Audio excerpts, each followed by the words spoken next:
There are sounds that can drive a person insane. Nails on metal, the whine of an engine stalling in zero gravity, the slick, repetitive slurp of a diplomat chewing gelatinous slugs during a treaty meeting, but none of them compared to this. The child had been crying for 72 straight hours, non-stop, without pause, without mercy. Palace attendants were collapsing in the hallways, stumbling through corridors like survivors of some sonic apocalypse. Zalari engineers had constructed an adaptive dampening field around the royal nursery to contain the noise, one that, in theory, could muffle a neutron explosion. It had ruptured within the first 3 hours. A freshly promoted tech lieutenant had tried tuning the frequency of the field to match the child's cry and accidentally opened a micro-singularity in the courtyard. The resulting paperwork was still being filed across 3 planetary systems. "May the stars swallow me," muttered General Latak as he pressed both palms to his smooth teal temples. His war medals clinked slightly as he leaned forward on the Queen's war table. "We have suppressed rebellions, assassinated spies mid-toast, and won the Skarn campaign in 12 hours. But this—" Queen Valara didn't answer. Her violet eyes were locked on the hollow of her child's cradle, as if staring long enough might summon a solution or banish the problem into a pocket dimension. Her long ears, twitching ever so slightly, betrayed her restraint. No one commented. The baby wailed from behind the translucent cradle shield, its small fists balled, cheeks flushed a peculiar shade of interstellar mauve, and its voice, somehow, amplifying through matter. "We've tried everything," the head of bioacoustics sighed. "Auto-harmonizers, Xana-lullaby imprints, even that Terran trick with a vacuum cleaner sound loop. Nothing's worked." "Did you try warming the milk?" offered a junior nurse before being telekinetically removed from the room by the Queen's impatient glance. Court physicians, neurologists, priests from 3 major faiths, a soul reader from the moon of Zarek 4. All had failed. Outside the palace, the city of Cyrano's adjusted. White noise generators sold out across the markets. Earplug manufacturers hit record profits. Local comedians began adding impersonations of the royal baby to their routines, until 2 mysteriously vanished. The people whispered, "If the Queen can't soothe her own child, what hope is there for peace?" Meanwhile, on the southern edge of the palace compound, in a much less ornate, considerably more stained break room, Corporal Jonah Harlan was losing to a vending machine. He kicked it again. "Come on, you overpriced trash can. Give me the chips. I pressed B7. The machine whirred in defiance. "Still think violence is the answer, Harlan?" said Private Nguyen, leaning back in a chair made of recycled starship panels. "Only if it gets me sour synth barbecue chips," Jonah grunted. "Also, I'm 97% sure this thing is sentient and hates me personally."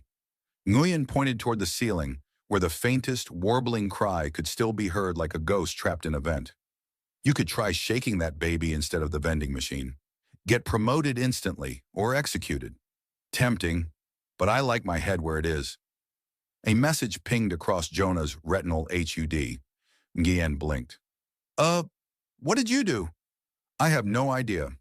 When 2 ceremonial guards in shimmering armor showed up 30 seconds later, Jonah felt a sinking in his gut. He did a quick mental inventory. He hadn't insulted any nobles, out loud. He hadn't smuggled earth beer into restricted zones, this month. And he definitely hadn't flirted with the Queen's cousin again after the last time she almost turned him into a sculpture. As he followed the guards down impossibly clean corridors lit with bioluminescent patterns that pulsed like a heartbeat, Jonah heard it, the full brunt of the wail. It was no longer just a cry. It was a presence, a tidal wave of despair and rage from lungs the size of a bread box. How it created that much noise was either a miracle or a scientific crime. The nursery doors hissed open, revealing a room of chaos. Frantic aides, burnout doctors, a floating AI psychiatrist hovering in a corner, muttering about prenatal trauma. It all stopped when Jonah stepped in, and then they all looked at him. The Queen stood at the center, her presence like a blade in human form. She pointed, without speaking, to the cradle. Jonah stared, then at her, then back. "You want me to?" The Queen's eyes didn't blink. "Pick. Her." Up, he took a step forward, then another. like a bomb technician approaching a twitchy warhead. The baby was still screaming. He reached out awkwardly and scooped her into his arms with the grace of someone holding a wild animal for the first time. Silence. The room froze. The baby hiccuped, then cooed. Someone dropped a data pad. A crystal goblet shattered. Jonah blinked. I didn't do anything. The baby nestled against his chest and let out a contented sigh. Queen Vilara's lips parted slightly. That might have been her version of gasping. What are you? Just a guy who wanted chips, Jonah said. Then without thinking, he gently bounced the baby once. Maybe she just likes Earth guys. We don't glow or shoot lasers from our hands. We're predictable, like toast. The AI psychiatrist short-circuited. The Queen walked slowly toward him, inspecting the baby's sudden calm with suspicion. She has never stopped for anyone, not even me. Jonah looked down at the infant's now drooling smile. What can I say? I have a very huggable aura. You are now assigned to the child. What? Wait, no. I've got janitorial duty next week. Effective immediately, any refusal will be interpreted as treason. He laughed, then saw she wasn't joking. Okay then. Your Majesty, what's her name? The Queen narrowed her eyes. Varela Tarasha Quen of the Third Flame, heir to the Void Crown and High Starborn bloodline. Jonah stared. Right. Gonna call her Bean. The Queen narrowed her eyes further. The baby cooed again. Bean it was. It took approximately 37 minutes for the implications to sink in. Jonah Harlan, Corporal, Earth Forces, Peacekeeping Detachment, Zeta-4 semi-professional vending machine kicker, had just been appointed royal caretaker to the heir of the Zelari Empire, a title that came with no instructions, no hazard pay, and definitely no manual for dealing with a baby who occasionally glowed when she sneezed. Ambassador of Baby, Jonah muttered, staring at the ceremonial badge now magnetically attached to his chest plate. I swear they're messing with me. I assure you, said the steward gliding beside him, it is an honor unprecedented in 12 generations. That's great, Jonah replied, but I'm pretty sure the last honor I got involved cleaning gunk from a space kraken's molting pool. The steward, a floating Zelari male with data tentacles for hair, blinked slowly. You are now a vital figure in the court's inner circle. The Queen has decreed it. Fantastic. I've always dreamed of spending my off hours being barfed on by royalty. The corridors of the palace changed as they walked. Less marble, more crystals, less intimidating guards, more shimmering floating nurseries staffed by soft-voiced caregivers in robes that shimmered like liquid glass. Every time Bean saw Jonah, she gurgled happily. Every time someone else tried to take her, she emitted a scream powerful enough to short out biomonitors. She was currently strapped to Jonah's chest in an advanced hovering baby sling designed for zero-G travel. It adjusted itself to his posture, emitted calming vibrations, and played lullabies from 17 known species. Bean had deactivated the lullabies within 5 minutes by drooling directly onto the control node. They passed a hall of statues. One had been recently altered. Jonah noticed the newest stone figure bore a very familiar pose of a man holding a baby with a look of absolute panic. The plaque beneath read, "He who silenced the air." I'm a statue now, he whispered. Mom would be proud. You will receive quarters befitting your position, the steward continued, unbothered. A private chef, a tutor in Zelari etiquette, 3 bodyguards. Bodyguards? For the baby? Number 4, you. Oh, good, so I'm officially a target now. Their arrival at his new quarters was marked by the sound of a court musician playing a welcome fanfare on an 8-string laser harp. Jonah flinched. Was that necessary? The musician stopped. I also do birthdays. Inside, the suite was absurd. A bed the size of a hover truck, lighting that adjusted to mood, a food synthesizer capable of generating molecular copies of meals from any species. Jonah tested it. Grilled cheese, Earth style. The machine chirped. A perfect sandwich materialized. Jonah bit in and sighed. Okay, fine.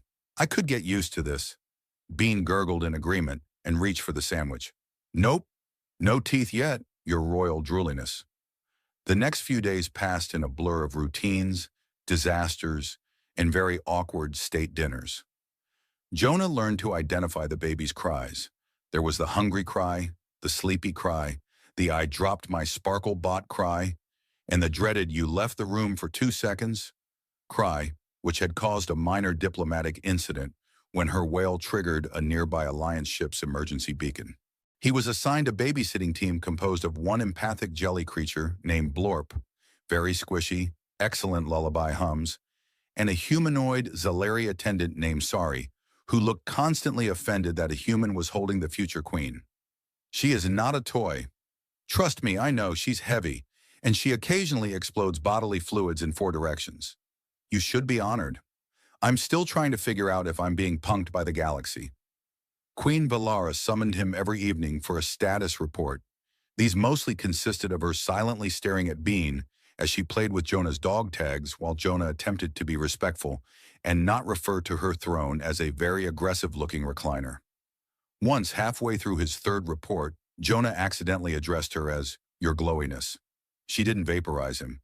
She didn't laugh either, but her ears twitched. That was something.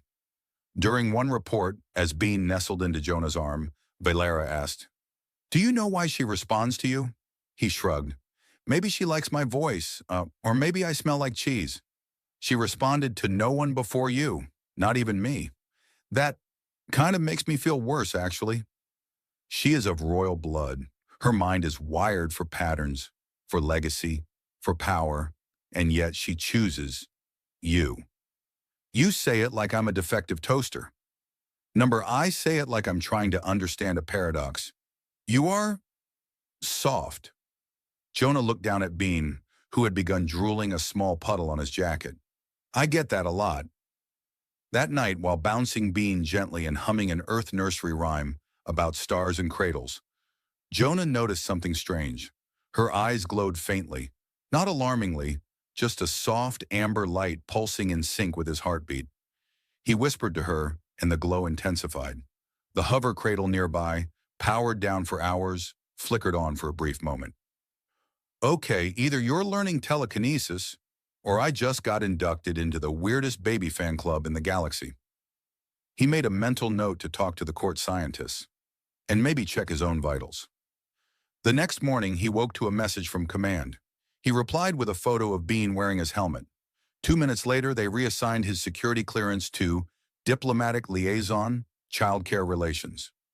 On day 6, while walking Bean through the royal gardens, still strapped to his chest and swatting at floating pollen lanterns, Jonah heard a voice behind him.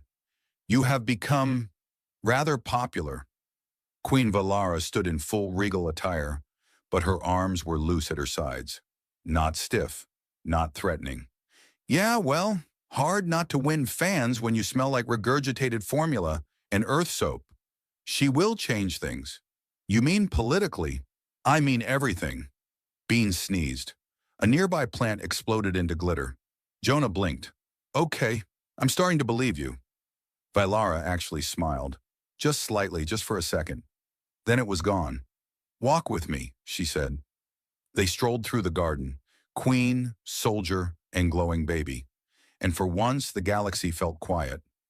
Jonah learned the phrase intergalactic cultural seminar the hard way, by being shoved into one. The Queen's advisors had decided that, since he was now the official ambassador of infant relations, a title growing more ridiculous by the hour, it was crucial he be educated in the finer points of Zalari etiquette. This included, apparently, a 6-hour immersion session in ceremonial bowing, which left his back feeling like it had personally hosted a meteor shower. Again, droned Instructor Threx, a lanky Zalari with posture so rigid it looked like he was born in a broom closet. You must bow with reverence but not submission. Your elbows must point 33 degrees inward, and your gaze must be directed at the left kneecap of the Queen's ceremonial footrest. Are we sure this isn't just a complicated yoga prank? Instructor Threx did not blink. Disrespect toward royal protocol is punishable by minor limb rearrangement. Jonah sighed. You know, on Earth we show respect by not pointing lasers at each other. I have reviewed your Earth customs, Threx replied. They are chaotic. Behind them, Bean sat in a floating bubble crib, happily smearing alien pudding across her forehead. She had been given a ceremonial headdress earlier, but had chewed through it within minutes. Jonah had named the bubble crib Floaty Steve, and no one had dared correct him yet. Later that afternoon, a security officer arrived with a formal message cube. "It's vibrating," Jonah said as he picked it up. "That's not normal, right?" The cube opened midair with a musical ping and projected a holographic invitation. "You are hereby summoned to the High Council Chamber of Harmonized Minds to discuss the metaphysical implications of the infant phenomenon and its diplomatic impact. Formal attire required. Attendance mandatory. Refreshments will be served." Jonah groaned. "Why do all your events sound like psychic board meetings?" "Because they are," said the officer, turning on his heel and vanishing into the corridor. Formal attire, as it turned out, meant being squeezed into a tunic woven from bioreactive silk that adjusted color based on mood. Within 5 minutes, Jonah looked like a lava lamp in a thunderstorm. "You're flashing again," said Sari, arms folded, unimpressed. "It's either the fabric reacting to my emotions, or I'm allergic to high society." The High Council chamber was a sphere suspended midair by gravitational stabilizers. The councilors floated at equidistant intervals around the perimeter, like judgmental helium balloons. Jonah and Bean were placed at the center podium, which was actually a platform shaped like an open hand. Very subtle.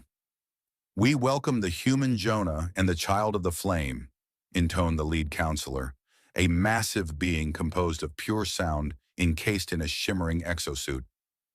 "Let the record show that the infant is calm. She just had a nap and 3 servings of pudding. I'd be calm too." Murmurs rippled around the sphere. "Is it true," asked a crystalline delegate, "that your bodily rhythm synchronizes with the child's bioluminescent patterning? I mean, sometimes we nap in the same rhythm. Does that count?" Another delegate, who looked like a walking coral reef, leaned in.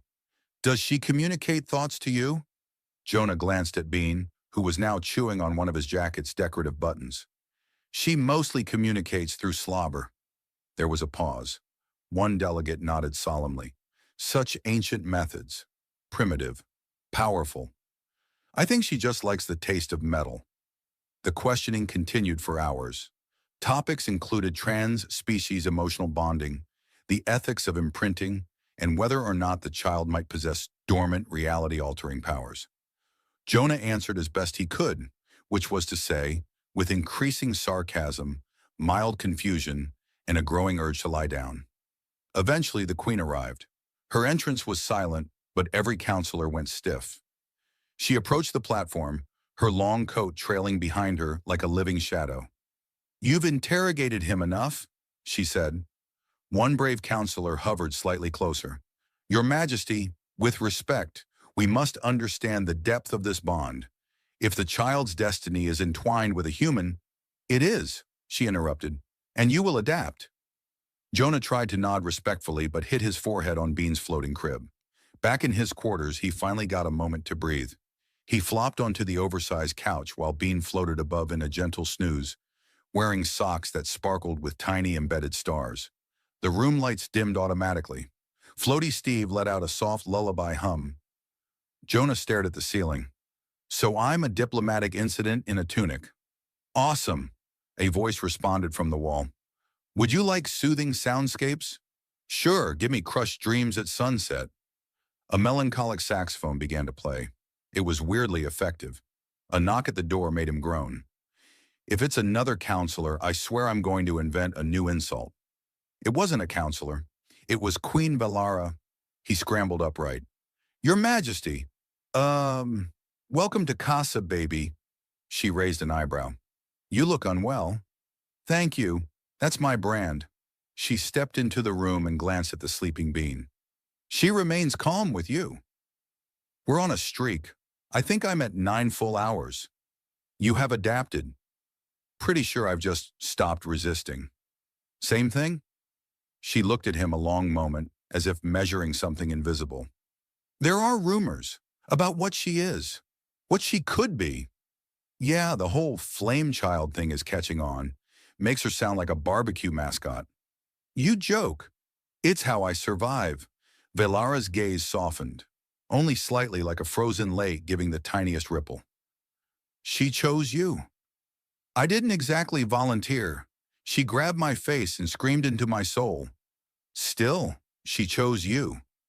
They stood in silence for a while, both staring at the small, sleeping bundle of chaos that had somehow united a galaxy and ruined Jonah's shirts. I think she's dreaming, he said quietly. She smiles when she dreams. The Queen nodded. She will need more than diplomacy to shape her future. Don't worry, Jonah replied. I've got a whole toolbox of nonsense. Velar almost smiled. Almost. Then she left. Floaty Steve rotated gently as Bean stirred. Jonah leaned back, arms behind his head, and whispered, Don't worry, Bean. We've got this whole galaxy-bridging, destiny-defying adventure thing under control. Bean let out a fart so powerful it triggered the crib's altitude stabilizer. Jonah nodded. Starting tomorrow. Jonah had finally figured out a schedule. Wake up to Bean's chirping cries, usually broadcast through the palace speaker system by accident. Stumble into clothes while dodging her early morning gravity surges. Feed her something semi-liquid and vaguely glowing. Try not to question it, then strap her to his chest and spend the rest of the day trying to survive alien bureaucracy with a baby attached like a sticky, drooling badge of interstellar diplomacy. It was working, more or less, until the day the child started levitating furniture. Jonah was brushing his teeth when the couch behind him rose off the ground, hovered sideways, and very gently placed itself upside down on the ceiling. He stared at it in the mirror, then at Bean, then at the half-eaten snack cube floating gently in front of her, like an orbiting moon. Okay, he said, spitting into the sink. Either she's entered a telekinetic phase, or I'm losing my mind from sleep deprivation. Again. He tapped his wristcom. Sorry, we might have a situation. The baby is defying gravity, and possibly physics, and I don't think she's even trying. Sari's voice crackled back, flat as ever. We anticipated this developmental milestone. It typically occurs between week 3 and week 4. Week 4? You mean she's just getting started? She may begin warping reality soon. Please remain calm. Jonah looked at Bean, who was now levitating upside down, chewing on her foot. Define warping reality. Later that morning, the palace's science wing, an obsidian spire filled with floating labs and labs that floated the scientists themselves, asked to examine the child more closely. Jonah reluctantly agreed, but only if he could supervise, and only if they promised not to zap her with any weird rays or make her watch psychic cartoons again. The last session had given her a giggle fit so intense she sneezed her diaper off. Dr. Frinks, a four-eyed neurologist with a nervous blink and several robotic arms, greeted them with a tight smile. We'll be conducting a few simple resonance scans. Nothing invasive. That's what they said before they tried to install a pacifier drone, Jonah muttered. The scans began. Frinks hummed. Machines blinked. One console exploded softly and was carried away by a floating crab assistant. Her neural patterns are beautiful, Frinks finally whispered. They're synchronizing with the station's AI. She's rewriting code subconsciously. Jonah blinked. She's hacking the palace? She is improving it, very politely. The air filtration system just started humming lullabies. Back in the nursery, Bean glowed faintly and babbled at the wall. The lights dimmed in response. Jonah leaned closer. Are you talking to the palace? Bean burped. The next few days blurred together.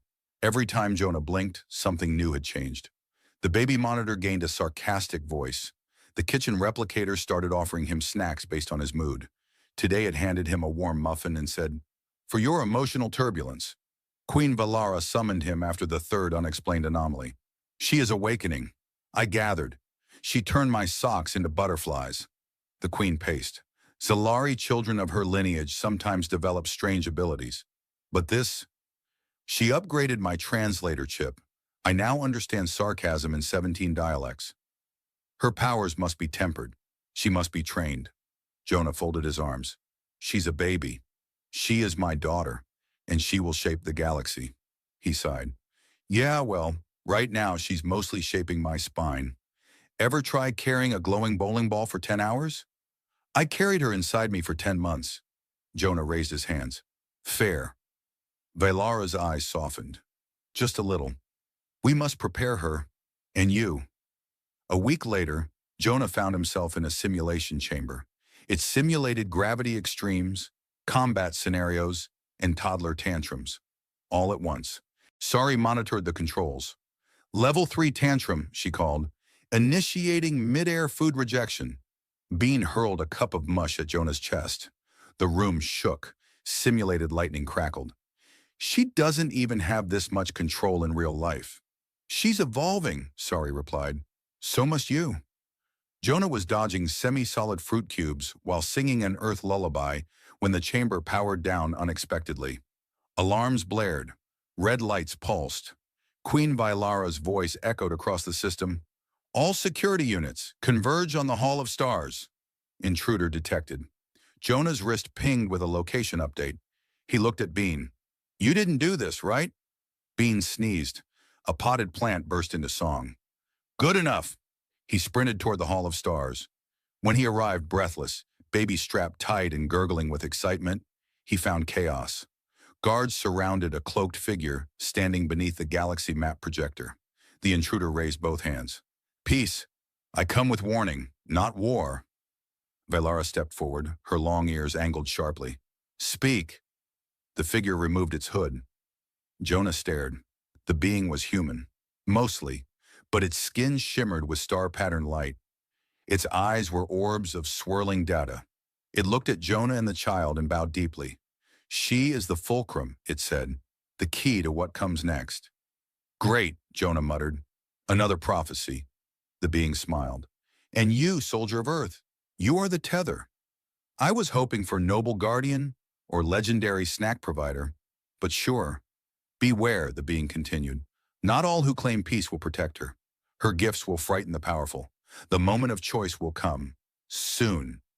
Then, without another word, it dematerialized in a flash of silent light. The queen turned to Jonah.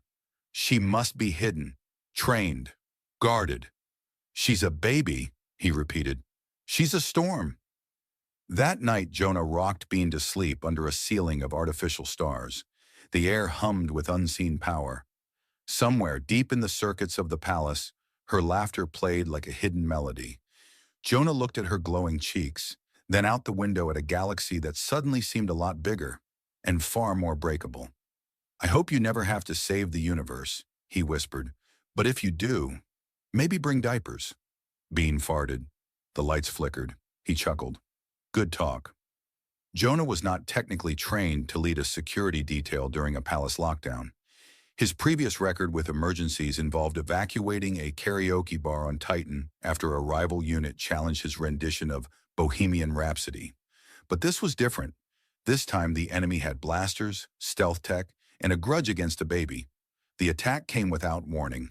3 cloaked infiltrators bypassed the outer perimeter, using cloaking fields and forged credentials. They weren't just any extremists. They were part of a hardline Zalari faction, furious that a human had bonded with the air, claiming it tainted the royal bloodline. Jonah was in the nursery when the alarm sounded. Bean was humming, if one could call it humming, really more like emitting variable pitch frequencies that had accidentally synced up with the room's light system, turning everything into a disco. Then the lights flickered. The music stopped. The crib's AI muttered, "Well, this isn't ideal," before powering down. Jonah didn't panic. He picked Bean up, strapped her tight to his chest, and muttered, "Time for our first escape sequence, kid. Try not to glow too much." He moved fast, ducking into hidden corridors he'd memorized during baby nap patrols. Behind him, plasma fire lit up the hallway. Ahead, the queen's voice crackled through his wristcom. "They are after her." "Yeah, I noticed. You could have warned me before they launched Team Angry Cloaks into my babysitting shift. I am intercepting 2. The 3rd is yours." "Perfect. You always knew how to spoil me." He reached the inner garden, the safest location in the palace, unless someone decided to weaponize the floating koi fish again. He ducked behind a sculpture of the galaxy, shaped like an enormous spinning gyroscope. The last attacker found them. Tall, armored, eyes glowing, weapon drawn. "Hand over the child." Jonah didn't move. You're seriously threatening a guy with a diaper bag and a singing pacifier? She is a danger. Her powers are unstable. The Empire must be protected. By killing a baby? Wow. Real heroic. You get a badge for that, or just a lifetime supply of self-importance? The attacker raised the weapon. Bean sneezed. The weapon flew apart in a puff of harmless glitter. Jonah blinked. Bean giggled. Well, that saves me the trouble. The attacker lunged, but Jonah had been practicing in the simulation room. He ducked, tripped them with a sweep of his leg, and instinctively activated the emergency field embedded in his new uniform. A dome of kinetic energy surrounded him and Bean. The attacker tried again. Bean hummed. The palace lighting system reacted. Vines, real and artificial, sprouted from the walls and wrapped around the intruder. Jonah whistled. That's my girl. By the time the queen and the remaining guards arrived, the intruder was immobilized, muttering something about betrayal and destiny. Jonah stood calmly with Bean on his hip, offering her a celebratory snack cube. Vylara approached, eyes scanning for injuries. We're fine, Jonah said. She handled most of it. I just ran interference and offered moral support. Vylara looked down at Bean, who offered her a glowing sticker from a roll Jonah had been using as a bribe. She protected herself. Yeah, and saved me the cost of a bodyguard. Do you validate parental trauma? That night the palace was sealed, the attackers imprisoned, and the queen called a meeting of her advisors, scientists, and a very surprised galactic envoy from the United Planets, who had only come for tea and a photo op. She is beyond our understanding, said one scientist. She is a weapon, warned an old general. She is a child, Jonah replied. She doesn't want power. She wants warmth, snacks, lullabies. She wants to know she's loved. Silence. He looked around. She's not a threat. She's a bridge. You're just afraid of what she connects. The queen stood. The child will remain with Jonah. He is her guardian, by bond and by choice. A few gasps, a lot of blinking. Also, Vylara added, he makes decent grilled cheese. That sealed it. In the weeks that followed, the palace slowly returned to normal. Well, a new version of normal. Bean was given a protective team consisting of Jonah, Blorp, the empathic jelly, and 2 highly trained guards who doubled as bedtime storytellers. Jonah was promoted to Royal Liaison for Child Development and Interstellar Mediation, which mostly meant he got to tell foreign dignitaries not to touch the baby or question her bedtime. Queen Vylara softened. Publicly, she was still the image of royal perfection. But privately, Jonah caught her holding Bean when she thought no one was looking. He even saw her smile once, unprompted. It was weird, kind of beautiful. One evening, as stars stretched across the palace dome, Jonah and Vylara sat on a balcony. Bean lay curled in his lap, glowing faintly in sleep. She changed everything, Vylara said. She does that, kind of her thing. You have changed. I mean, I still eat cereal straight from the box, but yeah, you've grown. I used to run from responsibility. Now I carry it in a sling that smells like fermented carrots. They sat in silence. She'll be a queen one day, Vylara said softly. She'll be a mess first. That's the deal. Vylara nodded. Jonah stood, gently shifting Bean into her floating crib. Whatever she becomes, she won't be alone. You won't always be there. But she'll remember that someone was. The queen watched as the crib hovered back into the palace. Guarded, safe, loved. And Jonah turned to her, smiling. Besides, who else is going to teach her sarcasm in 17 dialects? The queen almost laughed. Almost. Jason's boots crunched through the snow, the same stubborn crunch that had welcomed him every winter for the past 5 years.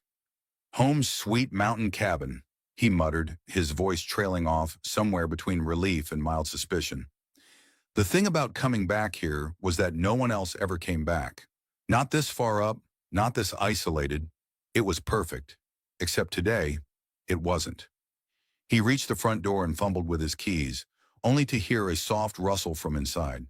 The kind of rustle that makes you pause and consider if maybe you left your imagination on a city street and brought it to the mountains by accident. He stopped, the key half turned in the lock. Hello? His voice cracked like a freshman's first karaoke attempt. Nothing. Jason pushed the door open cautiously. The cabin was exactly as he left it. Stacks of firewood leaning lazily against the walls. The faint scent of pine mixed with the unmistakable aroma of burnt coffee lingering from last time. But then he saw her. She was crouched behind the woodpile, eyes wide, ears long, and tapering almost like some sort of elegant elf from a fantasy novel. Except her skin was a shade paler, almost luminescent under the low cabin light. Jason blinked, rubbed his eyes. Okay, either I'm losing it, or the mountain's got a very weird Airbnb guest. She darted behind a battered metal trunk before he could say anything else. He scratched his head, thinking of all the sci-fi shows he'd watched where first contact went anything but well. I'm not here to probe you or anything, unless you're into that, I guess. The silence that followed was the kind that spoke volumes but said nothing at all. Jason tried again, softer this time. Look, I'm Jason. Cabin's mine. I come here to escape my mother-in-law's motivational emails and to pretend I'm not totally hopeless at fixing a leaky faucet. You? Another rustle.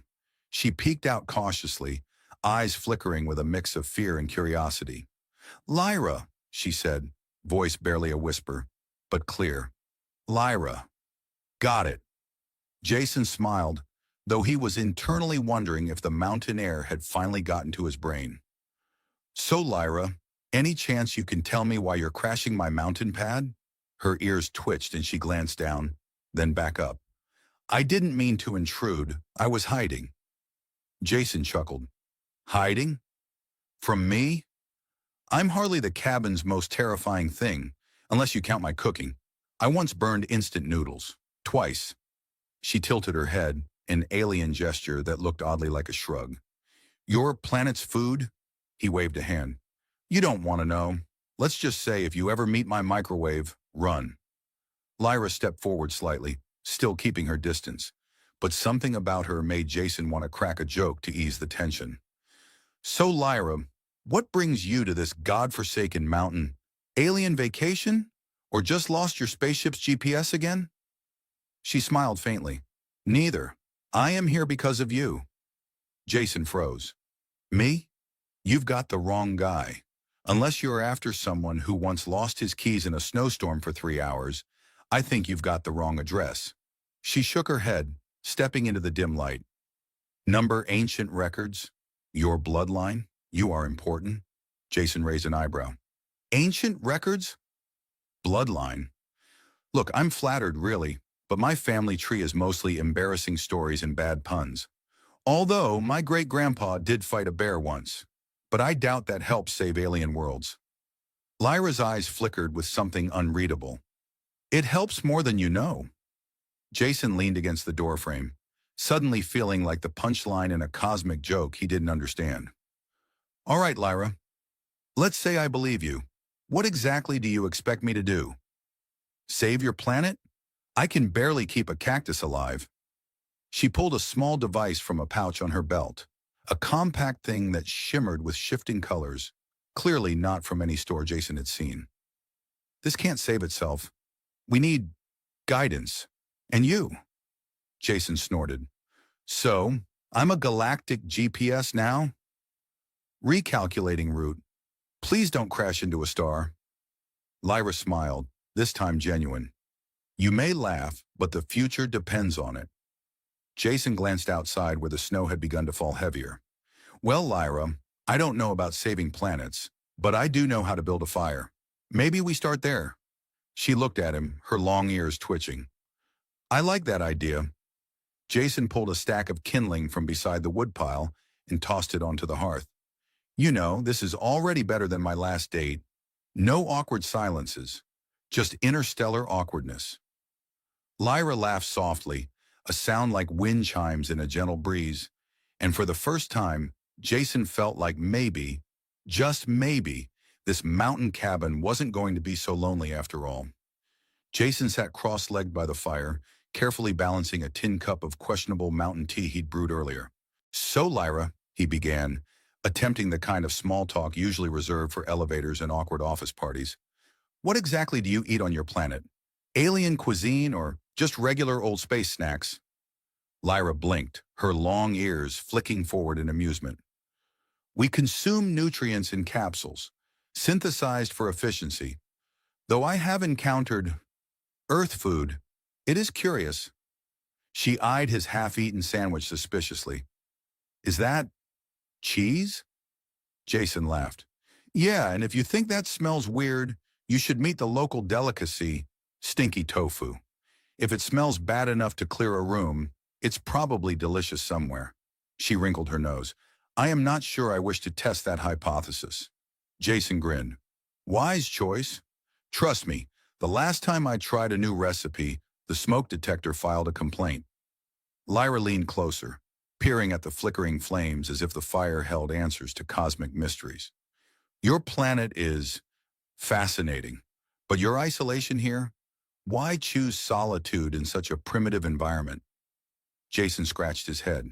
Honestly, because my therapist said I needed less noise and more trees, and because no one expects me to be a hero here, least of all me. She looked at him, those sharp, almond-shaped eyes unblinking. But you are to us. Us? Jason echoed, nearly choking on his tea. My people, she said simply. My planet is dying.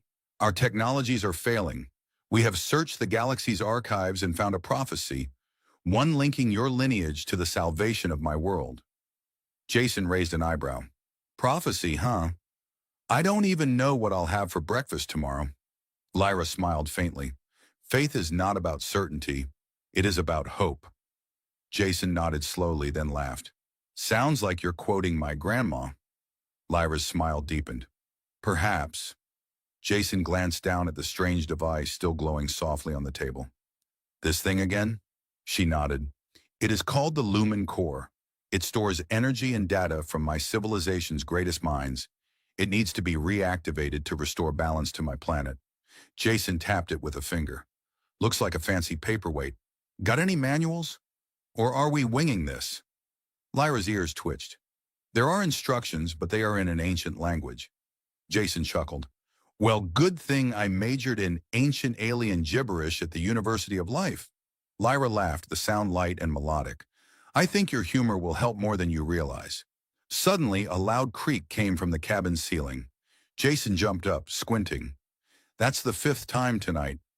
Either the cabin's haunted, or my cooking really is an offense to physics. Lyra's eyes gleamed mischievously. Perhaps both. Jason sighed dramatically.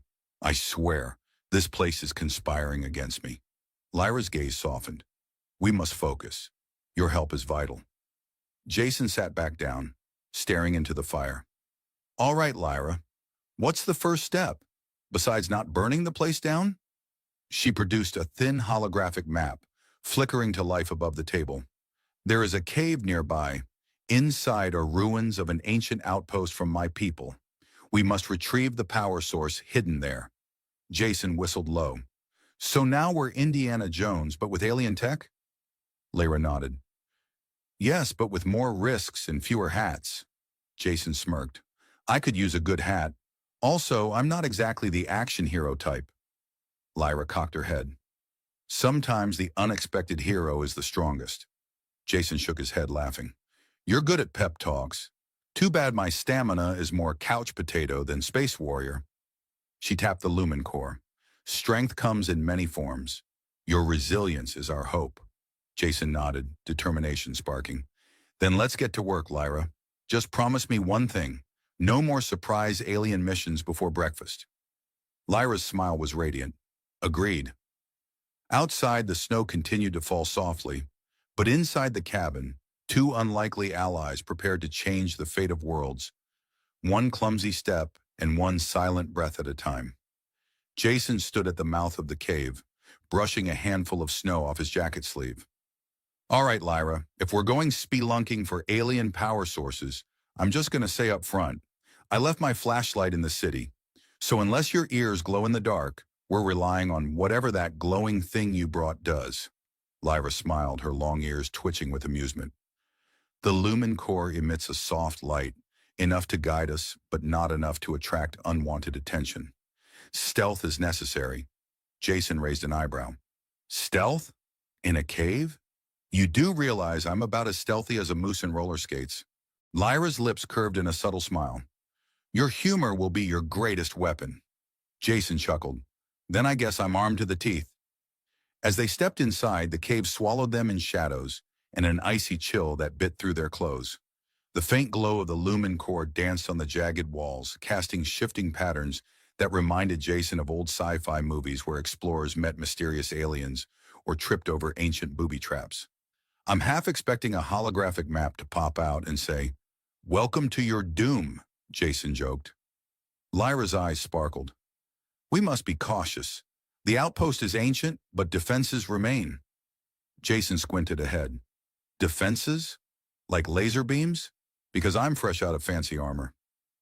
More subtle, she replied. Sensors, traps, encrypted locks. Jason nodded, suddenly feeling less like a hero and more like a trespasser with a bad sense of timing. Great. I always wanted to star in a cautionary tale. They moved deeper, the air growing thicker with the scent of ozone and something metallic. Jason's footsteps echoed, each one a reminder that the silence here was not empty. It was waiting. Lyra, remind me again why this power source is so important. Besides, saving the planet and all. She tapped the lumen core, which hummed softly. This device stores an energy matrix that can reactivate the orbital shield around my homeworld. Without it, their atmosphere continues to degrade. Jason scratched his head. Orbital shield, huh? Sounds fancy. So basically, we're rebooting the galaxy's most critical firewall. Precisely, Jason grinned. And here I was worried it would be something simple like changing a light bulb. A soft click echoed as they rounded a corner. Jason stopped dead. Okay, that was the click of a trap, right? Lyra nodded. A pressure-sensitive trigger. Jason looked down at the floor. Well, looks like my socks are the next casualty. She stepped forward, raising a palm.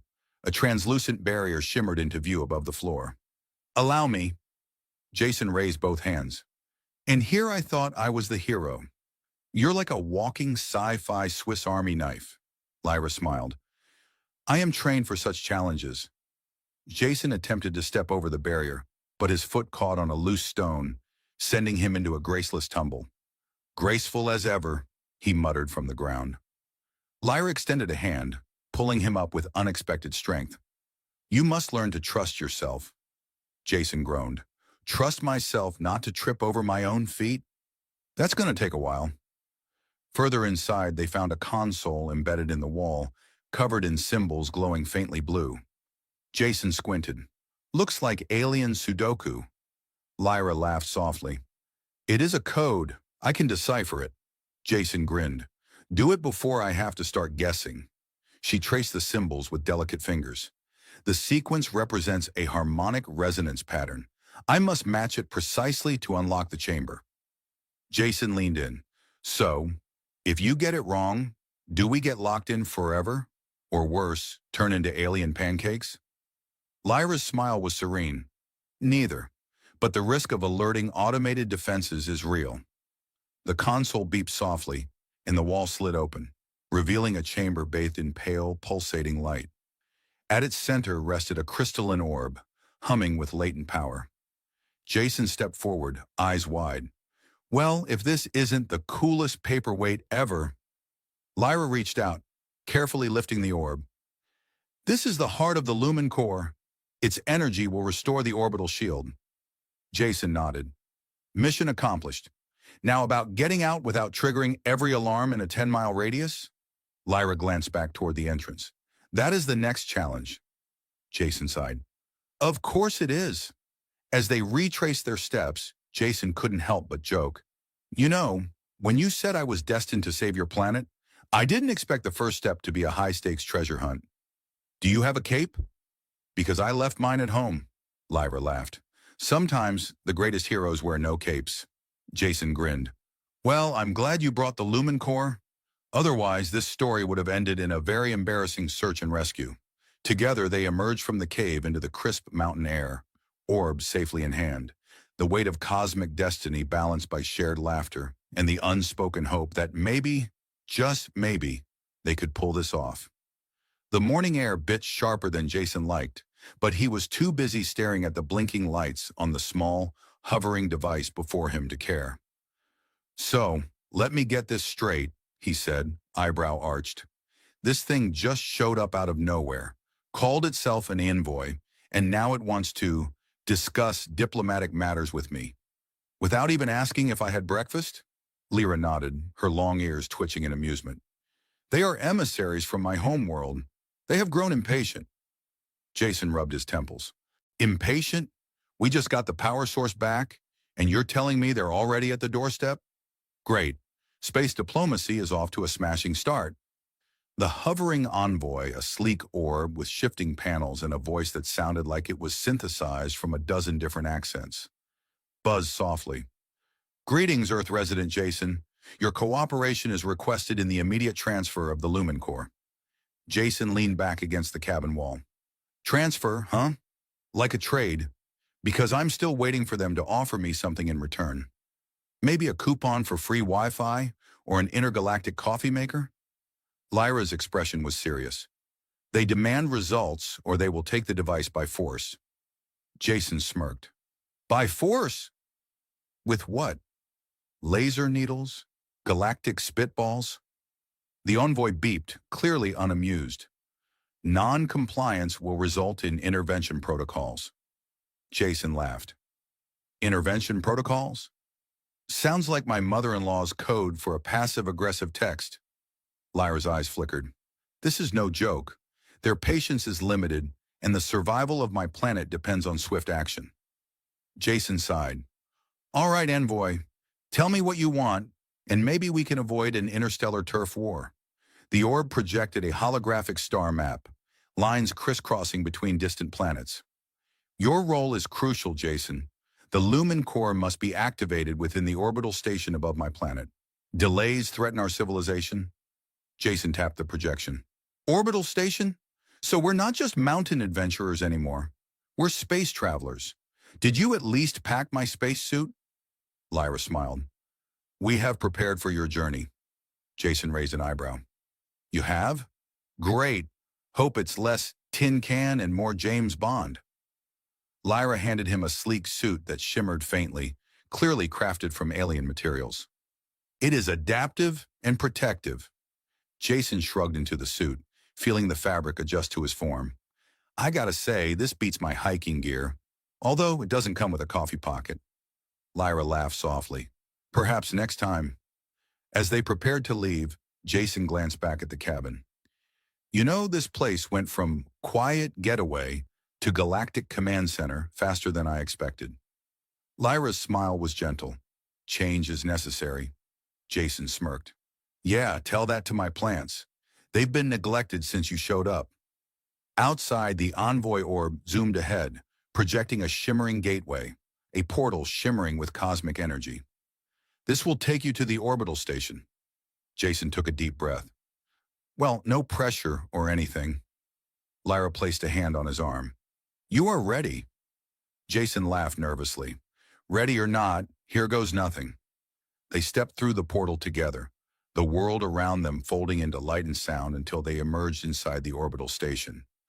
A breathtaking structure orbiting a distant world, alive with humming energy and blinking consoles. Jason looked around in awe. Okay, this is definitely not your average mountain lodge. Lyra nodded. This is where the Lumen Core will be activated. Jason glanced at the console before him, pulsing with alien symbols. All right, Lyra, how hard can pressing a few buttons be? Suddenly, alarms blared. Jason jumped back. Okay, maybe harder than I thought. Lyra's eyes narrowed. Defenses remain active. We must bypass them. Jason muttered, Great, because nothing says friendly visitor like triggering space station alarms. They work together.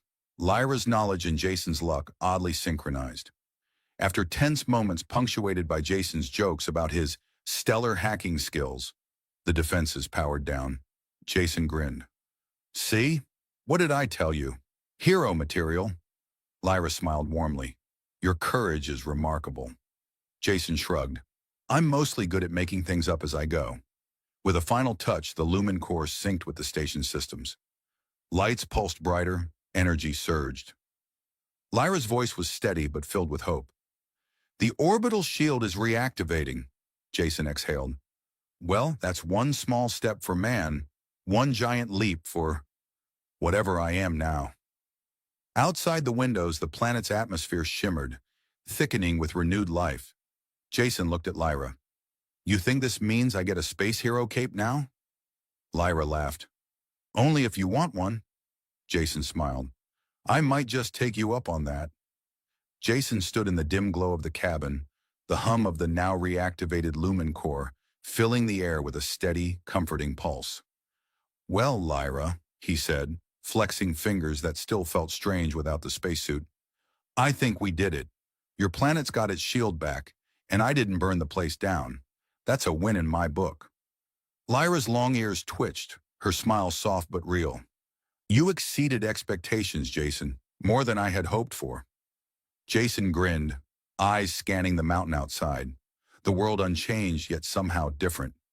You know, I came here looking to get away from everything. The noise, the chaos, the endless emails telling me to seize the day and think outside the box.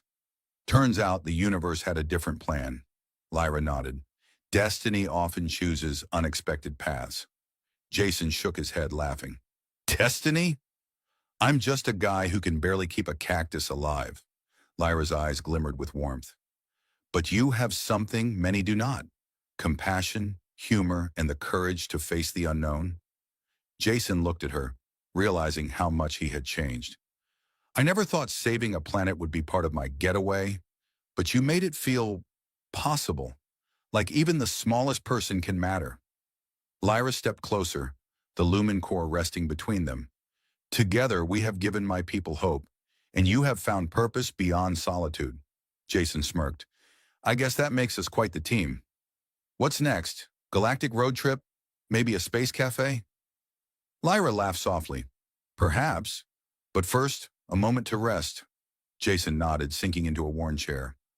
Rest sounds good, though I might have to install Wi-Fi first. Lyra's eyes sparkled with amusement. Your humor remains invaluable. Jason smiled, the weight of the journey settling comfortably. Thanks for dragging me into the stars, Lyra, for making this mountain cabin a crossroads of worlds. She looked out at the horizon. And thank you, Jason, for showing me the strength in humanity. As the fire crackled softly, two unlikely friends sat side by side. One human, one alien, bound by fate and laughter, ready to face whatever the cosmos might throw their way next. Hey, Lyra, Jason said with a grin. Think your people have room for one more? Lyra smiled. Always.